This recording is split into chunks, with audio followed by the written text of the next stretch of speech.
जी मुंहिंजो नालो साइमा सिंधी आहे ऐं पाण इस्लामकोट शहर खां वाबस्ता आहियां। ऐं मूं बिलावल दस्त सां पसंदि जी शादी कई आहे। कोई ज़ोर ज़बरदस्ती न आहे, मूं पंहिंजी रज़ामंदी सां कई आहे। ऐं ख़ुदा ख़तरो सां फ़िलहाल अहिड़ो त कोई इशूज़ कोन्हे, पर माइट बि मुंहिंजा फ़िलहाल उहे राज़ी कोन आहिनि। उन तरह सां सो इहो चवणु चाहींदा उन्हनि खे त को जी कदम न खणनि, असां पंहिंजी रज़ामंदी सां कई आहे। असां पाण ख़ुशि आहियूं ऐं असांखे ख़ुशि रहणु ॾिनो वञे। मुंहिंजो नालो बिलावल आहे, दर्स आहियां, गुसल ॻोठ आहे, तालुको नगर पार्कर, ज़िलो थरपारकर। साइमा खे पसंदि कंदो आहियां।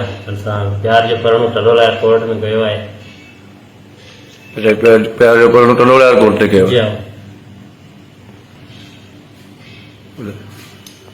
मुंहिंजो नालो साइमा आहे ऐं कास्ट शेख आहे। इस्लामकोट सां तालुक़ु रखे थो। बाक़ी असांखे पोयां ख़तरो त अहिड़ो कोन्हे, आहिनि थोरा घणो इशू उहो अला पाक सेट थी वेंदा। बाक़ी असांखे तोहफ़ो फ्राहम कयो वञे, तोहफ़े जे लाइ अपील कयूं था। जी ऐं कोई बि केस वग़ैरह बिलावल या उनजे माइटनि जे ख़िलाफ़ कोई बि आहे त उनखे कूड़ो सम्झियो वञे, छो जो असां पंहिंजी रज़ामंदी सां कई आहे ऐं कंहिं बि ज़ोर ज़बरदस्ती कोन्हे, त उनखे कूड़ो सम्झियो वञे।